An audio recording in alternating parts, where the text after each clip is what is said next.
crescer e aprender como se nasce o amor. Olá, estamos de volta com mais um episódio dos Seis Gatinhos em parceria aqui com o Grupo Mais Expressão. E hoje eu recebo a Denise Paspardelli, que ela é bióloga, especialista em biotecnologia. E ela vai falar de um assunto, gente, que eu não conhecia. Eu estou muito curiosa para conhecer e eu tenho certeza que você aí de casa também vai querer descobrir o que é. Denise, seja bem-vinda. Obrigada, Flávia. Obrigada ao grupo e aos Seis Gatinhos por estar aqui. Um projeto lindo também.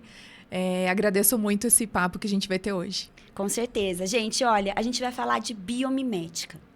Mas antes da Denise explicar pra gente o que é isso, eu queria que você contasse pra gente um pouquinho do seu trabalho no Estúdio Unido. Conta pra gente, pessoal aqui de Indaiatuba, conhecer melhor. Legal. Bom, eu sou bióloga, né? Então, eu comecei a criar materiais didáticos com biologia faz uns 10 anos, aproximadamente.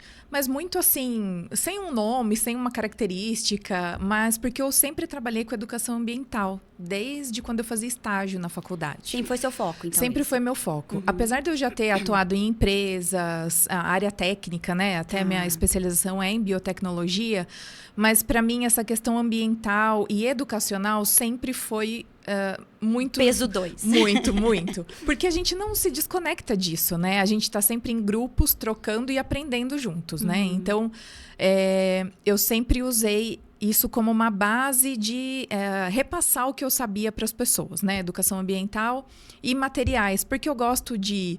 A parte artística, eu não sou especialista nessa parte, mas eu gosto muito de brincar com as cores, fotografia, figuras, colagem. Eu sou muito visual. E a natureza, ela dá toda essa expansão pra gente, né? Sim. Cores, formas, as flores. Todas as ideias que a gente precisa. Todas as ideias.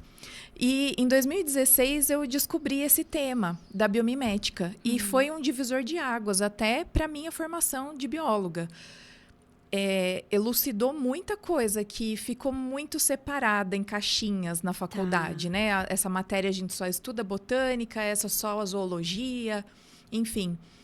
E quando eu descobri isso, eu quis gritar para o mundo, literalmente. Preciso contar para todo mundo que é isso. Isso existe, isso é muito legal, isso é mais fácil da gente entender a natureza olhando por esse viés e tal, essa ciência, né?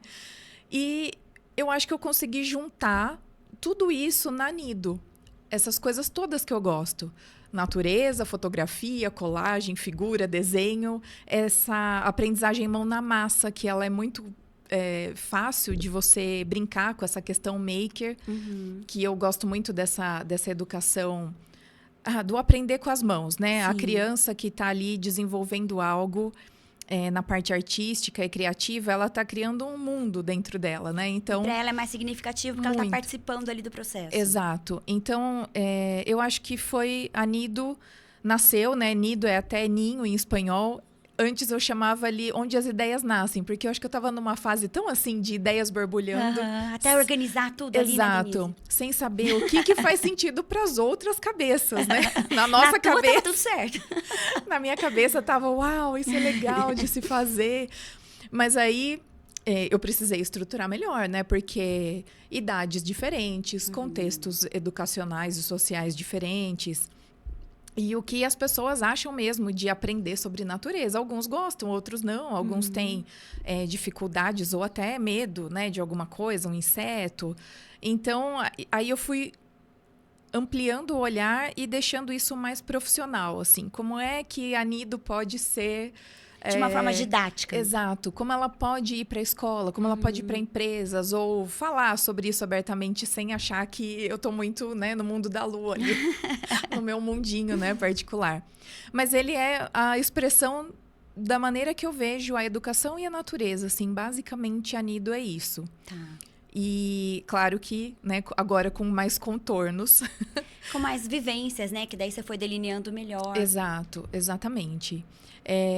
Mas ela tem muito, assim, das minhas características, né? De misturar fotografia, mas eu vou muito na base científica para esmiuçar aquilo de um jeito mais simples, né? Porque tudo que está na parte da ciência, na academia, né? Nas universidades, ele fica muito nichado, né? É difícil a gente... entender, né?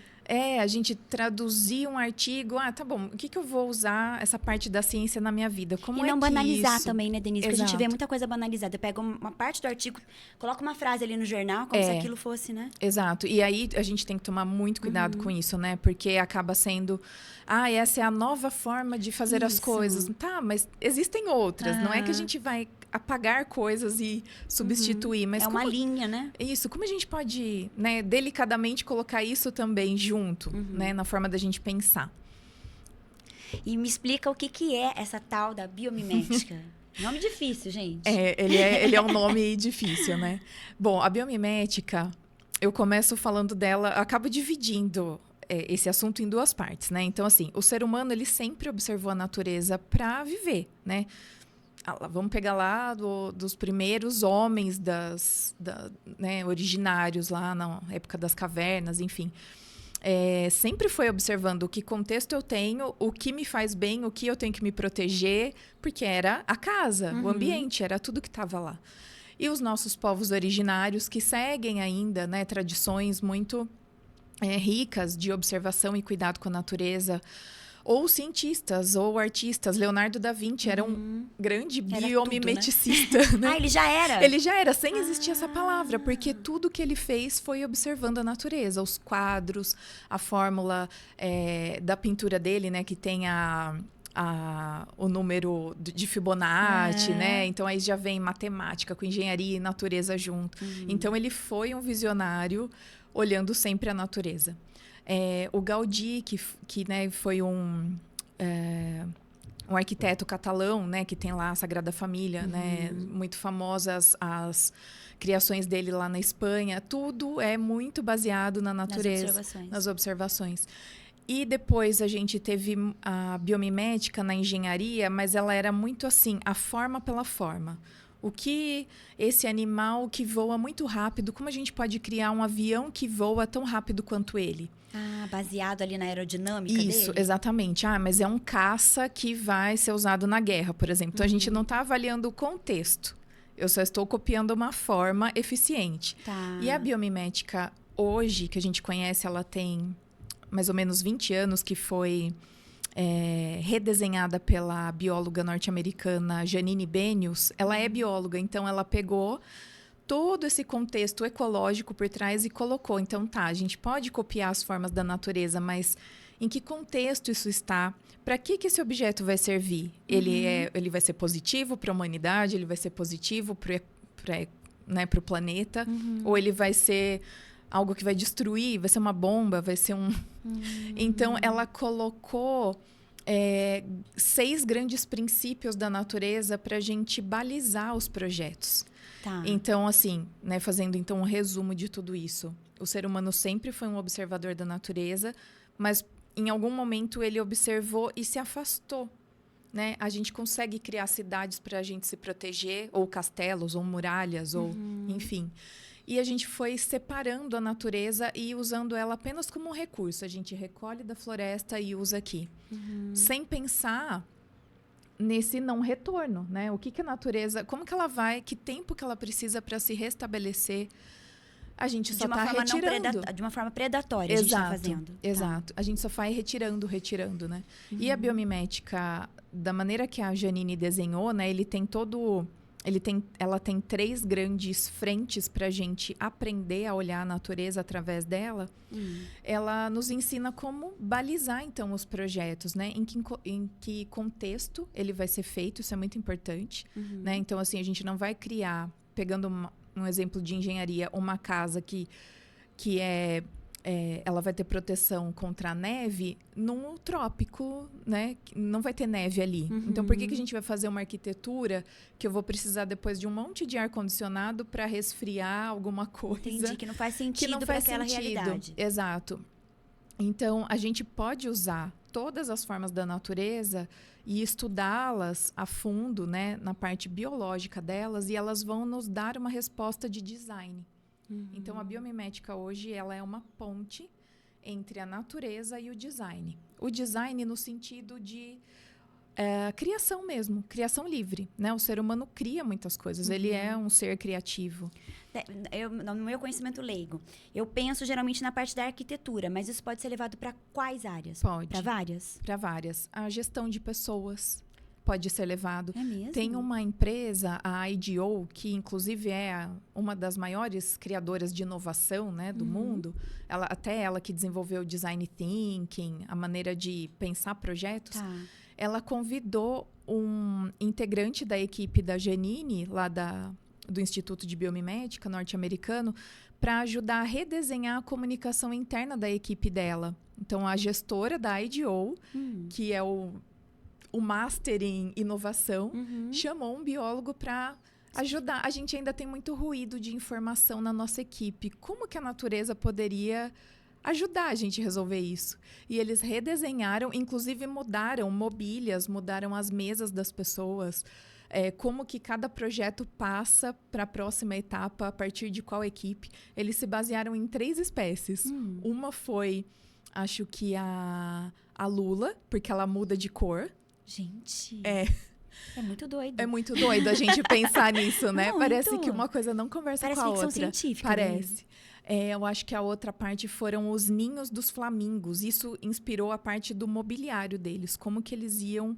Não tô nem conseguindo Pois pensar num ninho de flamingo Pois na minha mente. ele é os biólogos, né? Que já, O ele biólogo é um já monte... tem o ninho na cabeça. Exato. Ele é um monte de matéria orgânica ali do solo e ele fica alto. Tá. Então, é como se fosse um bloquinho, assim. Um Ele banquinho é alto, que eu vou um subir. banquinho. E aí os flamingos sobem e botam os ovos ali em cima. E ela gostou daquela proposta. Eles fizeram um teste. E os projetos fluíram. Eles passaram a evitar de mandar mensagens e trocar palavras e mudar de cor. Então, a questão da lula, que muda de cor, eles inventaram um padrão interno deles de projetos prontos, no meio do caminho, que tinha aquela cor e já passava para frente. Então, você não tinha lá, segue o e-mail. Pronto, não está... Não, era sempre... Né, de natural. Natural, terminava, o já ficava fluxo. verde, Exatamente. Assim, com um investimento grande, claro, né? A gente está falando de uma empresa que tem um aporte um capital financeiro para isso. Mas é uma dos exemplos. Tem uma outra empresa que eu gosto muito do exemplo, a Patagônia. Ela cria roupas para esportistas de esportes radicais, montanhismo, coisas... que precisa de um material precisam, assim, mais exato. resistente. E o foco deles é exatamente a natureza. Eles vendem roupas para que essas pessoas estejam no mundo natural, escalando, acampando. E eles foram a primeira empresa a colocar a natureza como uma das sócias. Então, em todas as reuniões de diretoria, alguém da equipe representa a natureza e baliza aquilo na visão dela. Isso dá certo, o que eu vou ganhar com isso, o que eu não vou ganhar. E ela recebe a participação de lucros, assim como os sócios. Em alguma ação voltada para o meio ambiente, exatamente. Então, aquele dinheiro é resguardado, né? Sócio 1, sócio 2 recebeu a sua parte, enfim.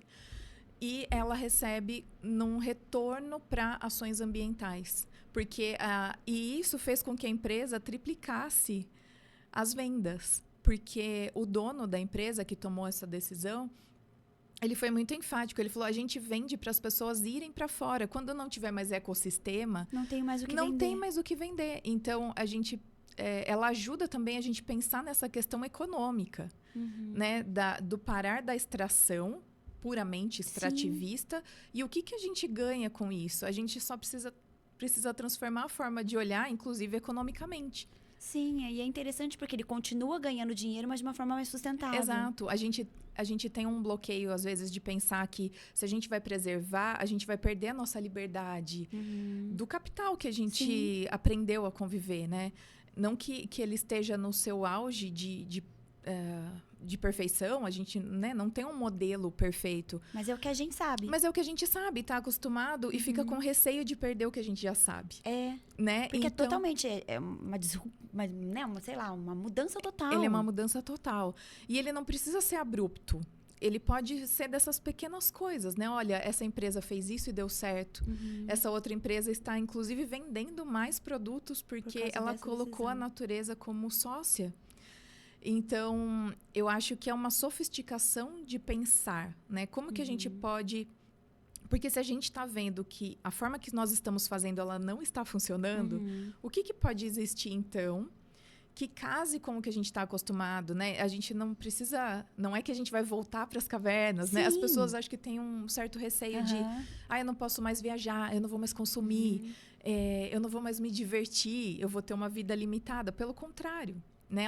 A biomimética, da maneira que a gente vê hoje, ela está aqui para expandir possibilidades na área da saúde, na arquitetura.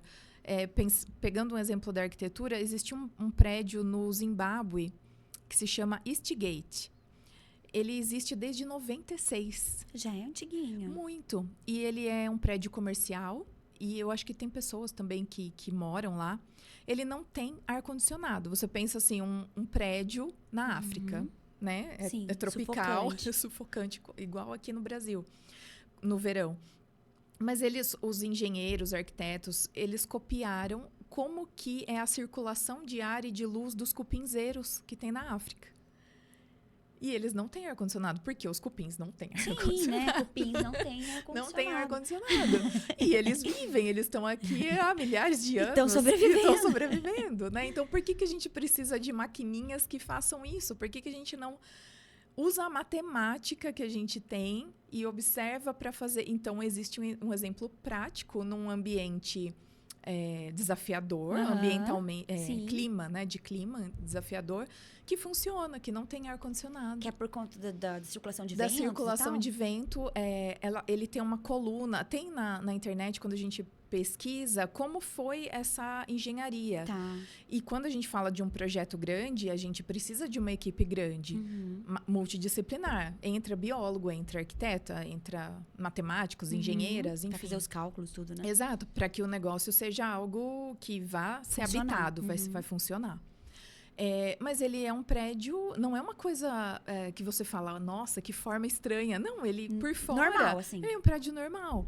Mas por dentro ele tem uma grande coluna que é a responsável pelo resfriamento e que vai liberando isso por andar. Se é uma coisa já antiga, por que não foi replicado em outros lugares? Pois é. Isso é bem complicado. A gente tem, assim, a gente precisa muito de um esforço, talvez, de um plano diretor das cidades, de que aquilo seja visto como algo importante, necessário. A gente pode ter plantas de prédios dessa forma, vai ser interessante, né? Nos acostumar com formas mais orgânicas, né? E para isso a gente tem que sair mais e ser mais observador, né? Aquilo tem que ser confortável aos nossos olhos para que a gente também deseje aquilo, né? O ser humano tem essa questão do o que todos querem, eu também quero um pouco disso. Assim, né? Exato. Do rebanho. A gente segue muito isso. Então, biomimética também, do rebanho. Exato. Então, a gente vai seguindo esses padrões, né? E é uma coisa recente, né? Se a gente parar pra pensar, 20 anos, é uma coisa bem nova. É bem nova, exato. Aqui no Brasil, eu acho que ele está ficando mais forte agora, mas mais comentado nos últimos 10 anos. Ele tem uma formação internacional que a gente faz lá, inclusive no Instituto, né, da Janine. Mas são poucos brasileiros que têm essa formação no exterior. Ela não é uma formação simples, nem financeiramente acessível. Assim, Mas, assim, países como a Europa, os Estados Unidos, eles têm muitos projetos biomimetizados. Assim, em que pegando as referências deles. E que você vê isso nas cidades. Então, as pessoas também já estão se acostumando a ver essas coisas mais orgânicas na prática. Então, a gente já tem gerador de energia eólica que mimetiza a asa de beija-flor ou a nadadeira de baleias, por exemplo. O recorte, então, quando a gente fala, mas mimetiza como? Então, na biologia, a gente tem que olhar mesmo, fisicamente, matematicamente, que ângulo essa asa faz, que movimento ela faz, pensando na energia eólica. Tá. Então, a nadadeira de uma baleia enorme, mas ela é toda serrilhada na parte de baixo. Isso tem uma função. Então, ela corta mais a água, ela melhora a hidrodinâmica da baleia, por exemplo. Será que Entendi, isso que aconteceria ela é pesada, no ar? aquilo ajudaria. Exato. E então, assim, a gente olha e pensa, essa função, porque toda forma da natureza, ela tem uma função, ela não está lá do nada para nada. Ela está ajudando aquele ser vivo em alguma coisa. Entendi. Então, a gente começa a pensar o design desse jeito. A asa do beija-flor bate milhares de vezes por minuto, a gente nem enxerga, né? Isso. Ele só está parado Parece que ali. tá paradinho ali. É.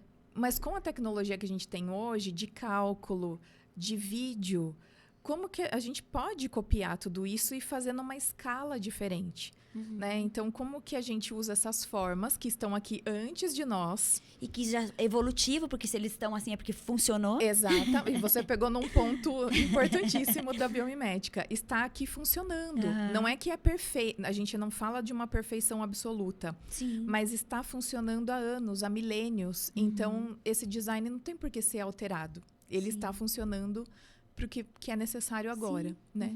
Então, isso é muito importante. Observar o processo evolutivo daquela forma. Em qual contexto ela age? É no ar? É na água, mas numa profundeza que a gente não alcança, por exemplo? É numa montanha? Aonde esse ser vivo está? E o que essa forma está colaborando para que ele sobreviva ali naquele ambiente? Então, toda forma tem uma função. Isso é uma premissa básica. Então, quando a gente for pensar num mobiliário, numa organização de sala, de pessoas, a forma que a gente está organizado, isso está respondendo à função que a gente precisa? Nossa, é muito complexo. É muito complexo, Flávia. Então, assim, é bonito quando você começa a estudar. E entender, eu penso assim. Sim. Porque, por exemplo, eu nunca tive contato com isso.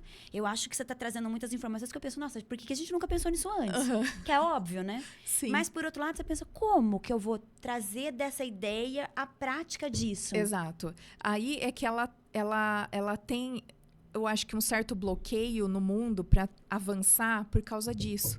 Porque a gente já construiu as nossas cidades do jeito que elas estão. A gente tem inúmeros problemas, mas elas funcionam ainda, né? A gente e o tem ser problema humano ele de já tem trânsito. dificuldade em aceitar mudanças, né? A gente está Sim. acostumado a seguir o nosso padrão. É aquilo que... Exato. E a gente se adapta às coisas. Tem Aham. muito trânsito, Mas tá bom, eu vou chegar em casa. Então, a gente vai fazendo essas sim, concessões, sim, né? que não precisava. De adaptação, exatamente. Mas como que a gente poderia ir introduzindo para que a gente vá sentindo delicadamente como que a natureza pode participar mais? Como pode ser, então, uma praça que tem mais vida, não sei, ela atrai mais beija-flores ou insetos, uma praça que tem função, não só para a gente caminhar por ela, mas que ela convide a natureza a participar um pouco mais, para a gente ver mais vida na cidade. Então, a gente tem várias escalas de onde esses projetos podem entrar. Ele não precisa ser nada muito radical de início, ou um projeto arquitetônico, né? Tipo esse dos cupins. Dos cupins, exato. Mas ele pode ir aos poucos, né? Como pode ser uma praça que tenha uma função ecológica, que a natureza esteja mais perto de nós de verdade, né? A gente fala de desertos verdes. Eu tenho praças enormes com árvores. Gramado e mas é árvores. um gramado ou plantas que não são nativas. Então, é um deserto. Eu não tenho vida circulante ali. Eu não tenho abelhas, eu não tenho beija-flores, não tenho borboletas. Então, isso já... Se a gente já começasse por essa lição, já seria um ganho enorme. Tanto para nossa saúde mental... Sim.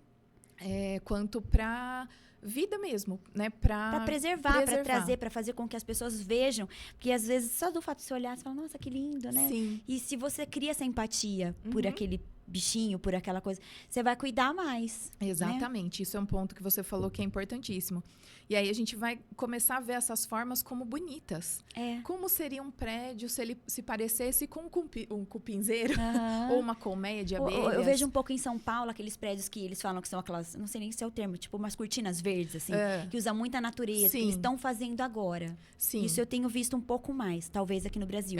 Mas essas outras referências, assim, eu não me lembro de ter visto. Não, Denise. a gente quase não tem aqui. Não é? E assim, o nosso país é riquíssimo para ter esse tipo de coisa, né? A gente também é um país que está sendo muito observado na questão ambiental.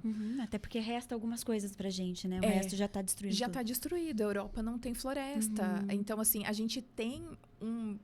gente pode falar em duas riquezas. Uma riqueza que não tem valor, não tem como a gente colocar um valor mensurar, no que né? é a biodiversidade que nós temos aqui. E a riqueza que a gente está acostumado a trabalhar, que é econômica, né? Bolsa de valores, dinheiro e trocas econômicas.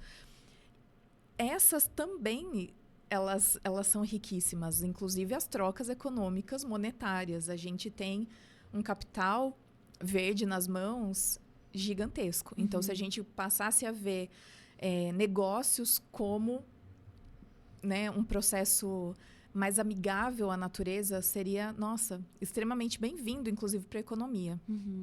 E essa questão, assim, dessa formação de biomimética, isso já faz parte da faculdade ou isso também não é ensinado? Não é ensinado na faculdade. Que dó.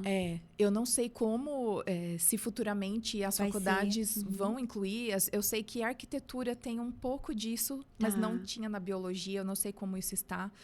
Eu estive num congresso na Unicamp faz uns 4 anos e não era conhecido pelos estudantes. Né? Isso é triste, porque como é uma coisa que, querendo ou não, lá fora já está um pouquinho mais avançada. Aqui, até a gente começar a ter mais pessoas envolvidas, vai ter um processo mais longo mesmo. Tem um processo mais longo. E precisa da educação saber que isso existe, a arquitetura saber que existe, as políticas públicas, né? Pessoas da prefeitura, enfim. Porque é um bem comum que a gente olha e tem um retorno. Não tem como não ter um retorno, principalmente porque a ideia máxima da biomimética é a vida cria condições propícias a gerar mais vida. Então, se eu tenho vida, eu tenho mais vida, cada vez mais. Então, mais abundância. Mais abundância, mais diversidade. Então, é uma roda que não tem fim. Entendi. De possibilidades positivas. E como a gente trazer um conceito assim tão complexo, com tantas nuances para a criança, Denise? Eu costumo fazer trilhas, são muito bem-vindas. E permitir que a criança se aproxime de... nós, como pais, né? Eu também tenho um filho, a gente tem uma tendência a segurar a criança, né? Não toca! É perigoso! Não pisa! Ai, meu Deus, tem um inseto! Ai! É o nosso medo. É o nosso medo. É o que a gente foi acostumado. Exato. E assim, eles não têm essa barreira ainda. Eles vão criando por nossa causa, né? Então, essa pausa da observação da forma, as formigas estão andando, carregando alguma coisa, essa pausa é tão importante, a gente acha que não, mas ela é tão importante, e a criança fica realmente maravilhada com isso. Aonde elas vão levar? O que, peso, que elas vão a minha fazer? filha fica falando, como que ela consegue carregar aquela coisa gigante se o corpinho dela é desse, né? Então, assim, não retirar, acho que a primeira coisa é não retirar a admiração e o maravilhamento da criança quando ela entra em contato, ela quer parar e observar aquilo. E nem que seja, sei lá, uma borboleta. Ai, mas no meu jardim só tem caracol, caramujo, tudo bem. Que ela fique ali alguns minutos olhando. Esse é o primeiro passo, não tirar esse encantamento. Porque aquilo nunca vai deixar de fazer parte, nunca vai deixar de ser... Importante, é enxergado, visto. Né? Aquilo vai fazer parte. Então, todas as outras coisas que a criança vai começar a construir, aquilo vai fazer parte dela, né? Porque faz parte de uma memória afetiva, né? Exatamente. Então, isso é imprescindível, assim. Trabalhar com desenhos, figuras, assistir filmes, documentários que tragam... a história dos bichinhos. A história, exato. Como seres... heróicos mesmo, né? Por essa questão da formiga, né? Que consegue carregar 8 vezes o tamanho dela. Isso é muito heróico. E a criança pequena adora isso, né? Da força, do poder. É verdade. Eles amam essa parte. É do lúdico, né? Faz parte do lúdico. De como esse passarinho é o mais rápido do mundo. Eles amam o rankings, falcão, né? mas não sei o que lá, eles gostam. Qual Os que é o rankings. tigre mais rápido? Exato. Porque eles se veem naquilo também, né? Como seria se eu voasse? Né? Eu fosse o que voasse mais rápido. Então, não tirar isso. Eu sei que na escola, depois na parte educacional, a matéria de ciências, ela vai ficando pesada, né? E a gente estudou ciência, a gente sabe que tudo ganha nomes difíceis, né? Principalmente biologia, né? Nossa. Ai, todo Não aquele gostava muito nome não, da Denise. célula. Não, mas ela não convida a gente a gostar. É como se a gente... Eu lembro só das ervilhas. Do Mendel. Do Mendel. Esse a gente nunca Mas esquece, não me né? pergunta de como que cruzava elas, não, porque eu não lembro. Exato. E eu acho que um erro da educação, de modo geral, é tirar esse encantamento. Porque a criança, ela é cientista. Ela gosta, né? Naturalmente. Nós somos naturalmente cientistas, né? O que acontece se eu misturar isso com isso? Tanto na arte, né? Essa cor com essa. Ou coisas da cozinha, né? Álcool com folhas. Isso, né? Quer ver se vai borbulhar, se vai fazer. Se vai Tô sair criando um tinta. remédio. Exato. Exatamente. E a gente vai tirando isso, né? Conforme a gente cresce. Mas todo mundo tem uma lembrança dessa. Do feijão no algodão. Todo mundo fez isso. Essa experiência. Então, nós somos cientistas e criadores desde criança. Só que daí a escola vai tornando isso chato. Ela não põe o lúdico, ela não põe o encantamento mais. A ideia do pertencimento. O que eu tenho a ver com a ervilha, por exemplo? Como que isso vai vir para minha vida? Exato. Né? Fica totalmente desconectado. Então, na educação, né, falando das crianças, tentar trazer o máximo da vida prática ainda para elas. O que você consegue criar imitando um formigueiro. Ou jogar uns desafios, né? Entendi. Mas a natureza está sempre ali como uma biblioteca viva. O que a gente pode pesquisar para que a gente consiga fazer uma casa igual a da formiga? Como que a gente como que voaria? o pato consegue? É uma pergunta minha até. Como que o pato consegue saber para onde ele tá indo? Sabe? Tipo, são coisas assim incríveis. Você fala, meu Deus. Exatamente. Que eles percebem que tá tendo alguma movimentação de tsunami. Eles antecipam isso, acho que em Então. quase 48 horas, se eu não me engano. É, muita coisa uma interessante que para criança chama atenção esses assuntos. Chama. Então, nunca perder... É claro que a gente sempre tem um foco que a gente não vai mudar. Por exemplo, um vestibular, exemplo, né? A gente não vai conseguir Infelizmente, viu? fazer Porque eu essa sou mudança. totalmente contra. Bem baixinha aqui entre nós. Eu tenho muitas ressalvas também. Mas assim, até agora a gente tá vendo... a gente estuda... E tem um limiar aqui, é o vestibular, né? Aí, Tenho que ter este conteúdo. Eu tenho que ter esse conteúdo, mas como que a gente poderia fazer isso não ficar tão pesado ou trabalhar em paralelo? Isso aqui, vamos decorar isso aqui, porque aquela prova me pede. Mas, não sei, um trabalho em grupo, como que isso ainda pode ser manifestado no lúdico? Porque o adulto também gosta do lúdico. Sim, a gente nunca perde. Nunca perde, né? Quando a gente vai num teatro, a gente vai numa peça ou algo interativo, num parque, a gente se sente criança de novo, Sim, né? Volta, né? Volta. Volta aquele encantamento. O lado criança é o encantamento pela vida. Exatamente. Então, a gente não pode perder isso. Tem que ter um paralelo, mesmo que a parte burocrática esteja ali nos esperando, né? Entendi. Uma hora ela nos aguarda prestar algumas contas, né? Pelo Vestibular, Nido, por exemplo. você faz atividades em escolas ou ainda não? Eu já fiz quando eu sou convidada a fazer. E eu sou super aberta a levar, né, os meus materiais. Então, pode ser tanto pequenas experiências... contraturno da aula, semana do meio ambiente, por exemplo, quando me procuram mais. Entendi. E eu tenho uma biblioteca de recursos naturais que eu vou colecionando ela e eu levo esses recursos. Como seria? Eu tenho amostras, acho que eu tenho mais de 200 amostras. Nossa, jura? De ovos coloridos. Que legal. Besouros gigantes. Escolas borboletas. de Indaiatuba, de região. Olha só que acervo. Eu tenho um acervo riquíssimo, assim. Ele é o meu tesouro, assim. Sim. Se alguém entra em porque casa faz e parte leva... do seu emocional, né? Do que você preza. Exato. É claro que assim, né? Eu sempre falo isso. A gente não pode ficar retirando coisas da natureza, né? Aí vai fazer uma trilha, vou levar esse galho, essa flor, essa orquídea. A gente não pode fazer isso. E eu falo isso abertamente. Mas... eu percebi nesses anos de trabalho que o recurso visual, ele é extremamente importante para a pessoa se conectar. Que seja pegar uma casca de cigarra, a cigarra nem tá mais ali e tem inúmeras na praça. Não vai faltar casca de cigarra, porque elas... Porque elas reusam a casca? Não, mas elas... Gente, a me deu gente até um fala... arrepio, Não, eu já não peguei reusam. casca de cigarra. Não, Eu não tirei reusam. de alguém. É que assim, a gente fala que todo recurso natural volta para o ciclo. Ah, tá. Ele vai ser reciclado de alguma forma, Mas pensa né? na quantidade de cigarros que tem. Uma só, tudo Uma bem. só, tudo bem. Então, assim... O que não pode é que na nossa época, eu não sei, da sua, porque eu sou mais velha que você, que se Não, pegava a borboleta e se prendia a bichinha naquele... Borboletada, Denise do céu. Exato. Insetos, se E os prende os insetários, Assim, eu sempre... A minha premissa eu encontro eles sem vida Tá. e eu não retiro o que eu já tenho. Ah, eu já tenho casca de cigarra? Tudo bem. Tudo bem, eu já tenho casca de cigarra.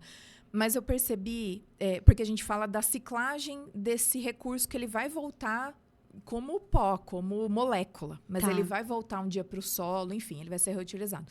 Principalmente conchas. Conchas estão em falta, né? Isso eu não faço mais, já fiz Não, muito. conchas, assim, é uma coisa que a gente não pode mesmo fazer. Mas eu só uso esse recurso porque quando as pessoas entram em contato, eu sinto...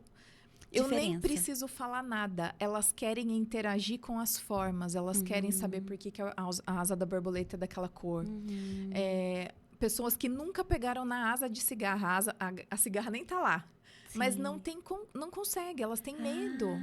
Tem nojo. Entendi. E aí conseguem pegar. E aquilo já foi um avanço de Porque aproximação. quebrou um pavor que de repente a pessoa tinha daquele inseto. Exato. E a pessoa saindo feliz, eu consegui te pegar É uma casca conquista. de cigarro. Então, as formas, nesse sentido, elas trabalham em prol da própria natureza, para mim, né? Tá. Para esse trabalho que eu faço. Então, eu sempre explico o porquê que eu coleciono tudo isso, né? Mas é para compartilhar com as pessoas quando eu faço esse trabalho. Então, eu levo tanto os materiais, essas formas biológicas todas, quanto figuras, desenhos. Então, eu falo que eu monto uma mesa posta de natureza. É igual quando a gente põe uma mesa posta para receber convidados em casa. É uma mesa posta de vida. Entendi. Vamos ver Daí vai as a curiosidade formas. ali em cima.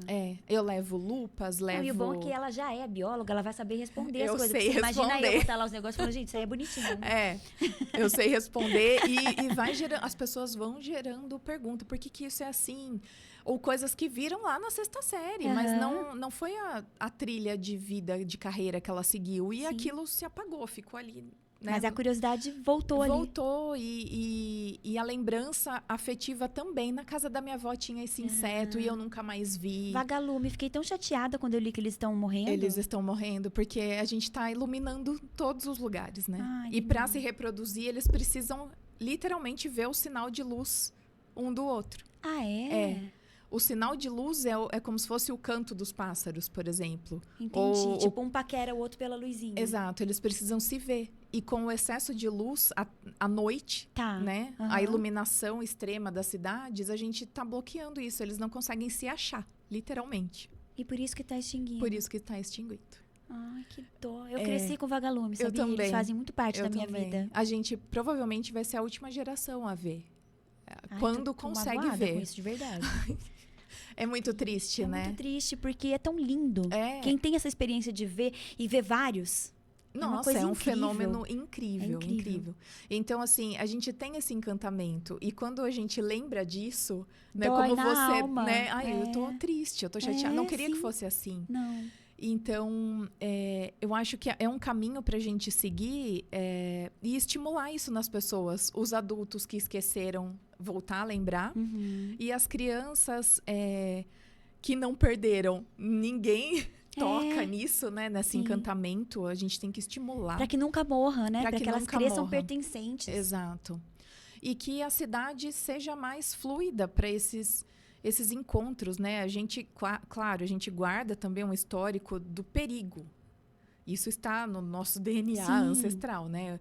Isso vai me matar se eu for picado por algo. Mas não é assim também que os encontros acontecem, né? Não é porque eu vi uma serpente que ela virar grudou até no meu mim. pescoço, me enrolou inteirinho. Exato, e vai me matar. Não é assim que as coisas acontecem. Então, a gente precisa ter calma. Vamos, né? Eu não tô falando de situações em que a própria cidade perde o controle daquilo, escorpiões, por exemplo. Sim. Porque a gente propiciou um ambiente que não tem predador e que aquele ser vivo consegue se reproduzir e passa a ser perigoso na quantidade Que eles têm que ele agora, tem, né? ou ser encontrado em escolas, por exemplo, né? A gente está colocando ali as crianças em perigo, por exemplo. Mas eu tive um desequilíbrio antes para que isso acontecesse. Então, assim, quando a gente aprende a ler a natureza, a gente opera pela cartilha dela. Né? Então, nada fica tão drástico, nada fica tão perigoso assim. Não fica tantas essas coisas que a gente tá tendo desses desastres, né, Denise? Tipo, coisas tão marcantes que estão chocando, que é porque a gente tá construindo aos pouquinhos. Exato. Isso. Uma hora isso vai... Exato. Isso é uma resposta global, né? A gente passou por semanas de frio intenso, agora está calor, mas ainda é inverno. A gente está vendo outros países na Europa com temperaturas elevadíssimas e enchentes. E não quer dizer que isso não vai acontecer aqui também, né? As estações Estão todas bagunçadas. estão todas bagunçadas. Isso é um reflexo. É claro que a Terra, por si só, ela tem uma dinâmica dela, né? Ela é Como se fosse uma compensação de algumas coisas. Isso, ela é a gente fala nas leis gerais, né, da biologia, que a Terra é um grande ser vivo, pulsando. Ela, por si só, já foi visto por satélite a fotossíntese como se fosse batidas do coração por satélite. Que lindo. Imagens. Então, quando a gente vê essa grandiosidade, a gente não tem todas as decisões na nossa mão, todas as escolhas. Mas o que o ser humano tem feito nesses últimos 60 anos é pôr uma carga mais difícil para que esse sistema se equalize, que ele volte a se equilibrar. Na biomimética, um dos termos é falar que a natureza opera pelo não equilíbrio dinâmico. Não está tudo perfeito. Mas quando eu tenho zonas de não equilíbrio, depois elas voltam a um equilíbrio de novo. São ondas de equilíbrio e desequilíbrio. Tá. Populações que morrem, aumentam, outras que nascem. Então, isso naturalmente, se a gente não estivesse aqui, isso acontece. Tá. Mas o ser humano, nesses últimos 60 anos, tem colocado uma carga de dificuldade dessa recuperação acontecer. Por extrair coisas demais, mudar os ecossistemas, né, demais, colocar mais CO2 na atmosfera, mais do que teria. Então, a gente está colocando essa dificuldade de manutenção. Você acha que isso está começando a mudar ou não? Sua visão, tipo, de hoje? Que o ser humano está melhorando essa parte? Ou você acha que ainda vai levar um tempo? Ainda vai levar um tempo. A gente tem muitas frentes positivas acontecendo, pessoas sérias, instituições realmente levando isso como algo assim de primeira instância. É o que a gente tem que fazer. Mas, ao mesmo tempo, essa dificuldade da gente em aceitar essa mudança. Mas vamos mais um pouquinho, mas vamos... não, mas acho que ainda dá. Isso tá deixando mais difícil. Então, assim, se a gente pensar na Amazônia, que é o ecossistema mais importante para essa autorregulação do planeta, um dos mais importantes, né? Mas que ela está sendo diretamente atacada, e a gente está vendo isso acontecer, ela está entrando num ponto de não retorno, de não conseguir fazer essa recuperação, né? Das árvores não darem conta. Então, uma hora pode ser que as nossas soluções nem se a gente tentar, nem se a gente falar, não, tá bom, agora a gente vai fazer direitinho, não dê mais tempo, porque o clima todo foi desorganizado, né? O sistema foi desorganizado de uma forma muito abrupta. Então, é uma coisa que a gente tem que ir com muito mais cautela. Quem está fazendo... Quem ainda não está prestando atenção, prestar atenção, promover ações que façam... Chamem, né? Chamem as pessoas. Ou assim, essas empresas estão fazendo isso. Vamos ajudar, então, isso aqui. A gente vai... Até que essas se adequem, a gente vai preferir as empresas que já estão adequadas, enfim. Algumas mudanças nossas mesmo. Exato. Nossas Tudo bem também. que somos pequenos, né? Dentro desse sistema todo, mas eu acho que se todo mundo começar a pressionar um pouquinho... Sim, a gente tem uma voz muito grande, né? É que a gente está separado. Às vezes a gente faz coisas separadas, mas como organismo global junto, nós temos 8 bilhões de indivíduos, né? Para tomarem decisões. Uns que infelizmente não têm condições, porque socialmente Não tem já voz, estão, né? Já estão exiladinhos ali. exato, marginalizados, né? E quem está nessa posição de eu estou enxergando e eu ainda posso fazer algo, é uma responsabilidade que a gente acaba adquirindo. Quando você vê o problema, você passa Quando você a responsável. entende, você passa a querer fazer alguma mudança, né? A gente passa a ser corresponsável, né? Porque você está conivente, né? Com Porque o que você tá vive acontecendo. naquilo, como é que você pode concordar com um negócio desse? Né? E a gente vive no planeta, não tem outra casa, né? Não tem outro lugar, não dá pra ir pra Marte. Não quero ir pra Marte também. Eu também não quero, Tá não é ótimo aqui nem na um Terra. pouco agradável. Eu acho a Terra muito mais incrível. E a gente tem que cuidar dela, porque não tem outro planeta igual Não tem. que ofereça tudo que a gente precisa, né? E quando a gente olha para as espécies, essa questão do cuidado com o ambiente, essa forma e função é justamente para isso. Não fazer química poluente, isso está lá em um dos princípios da vida. Usar química limpa na água. O que mais a gente tem é poluente e a gente tem que fazer um tratamento disso. Mas a gente está com uma coleção de conteúdo. E agora ainda, né, com a inteligência artificial, a gente consegue acessar isso de uma forma mais rápida. Então, como que a gente pode se voltar para isso de uma forma benéfica? Como que, então, a gente utiliza esse arcabouço de conhecimento, mas a velocidade da inteligência artificial para nos dar respostas para mudança, Mais né? urgentes. Mais urgentes, exatamente. Maravilhoso. Ela trouxe aqui umas coisinhas lindas. Mostra pra gente, Denise, o que é, só pra gente ter uma noção. Então, quando eu faço, né, as atividades, ou com adultos ou com crianças, eu sempre levo materiais que têm a base do conceito da biomimética, né? Eu diluo ele um pouquinho, porque ele é um pouco denso, né? Como a gente está conversando aqui. Então, eu coloco as principais partes. Esse aqui foi um material que eu fiz para uma saída fotográfica. Então, são pessoas leigas, inclusive da fotografia. Não precisa ser um fotógrafo ou uma fotógrafa profissional. Mas gosta de fotografar. E a fotografia é um recurso de reobservar a natureza, né? Sim. E aí a gente vai... É como se fosse um mapa. A gente vai procurando coisas... observáveis da biomimética e vai entendendo aonde essa forma encaixa no conceito. Então, uma aproximação do conteúdo para uma vivência. É um material fácil de levar. Mais pra eles verem. Aqui, assim? Deixa eu mostrar. Tá ótimo assim? Ele disse que tá ótimo. Lucas Tá. disse que está ótimo. Obrigada, Lucas. Então, é um material fácil de levar, que só tem frases curtas, não tem um conteúdo pesado, né? Um artigo, ninguém vai sair de lá lendo artigo. Só se quiser, né, Só Denise? se quiser depois se aprofundar. Exato. Mas é uma coisa para ser lúdica. Então, esses projetos que eu faço é para trazer essa ludicidade para o adulto. De que é legal sair, tirar foto e aprender um pouquinho, né? Com certeza. E esse é para crianças, né? Esse é pra criança. Que são zines, né? Fanzines, aquelas revistinhas autorais, assim, que não tem uma... elas são bem artesanais, né? Aqui tem uma colagem. E ela vem dentro desse caderninho para a criança depois desenhar... fazer as próprias observações. O que ela quer observar na natureza, e ela leva Pintura, isso... como se fosse uma bolsinha. Uma bolsinha. Ai, que lindo. Então, é uma forma que eu encontrei de deixar isso menos pesado, menos acadêmico.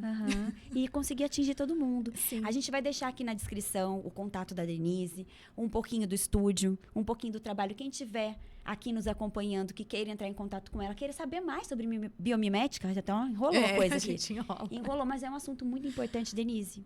Obrigada. Eu Obrigada. amei. É uma coisa que eu não tinha muito conhecimento. A gente teve a oportunidade de conversar outras vezes e eu achei fantástico, por isso que eu não podia deixar de trazer aqui pro pessoal. Eu que agradeço o espaço, o convite e esse papo que foi ótimo, adorei. Nós adoramos. Gente, muito obrigada mais uma vez por estarem aqui acompanhando os nossos episódios. Lembrando que dia 25 de outubro temos o 19º Troféu Frutos de Indaiá. Não percam e até a próxima. 1, 2, 3, amigo até o fim. 4, 5, 6, você perto de mim, de mim.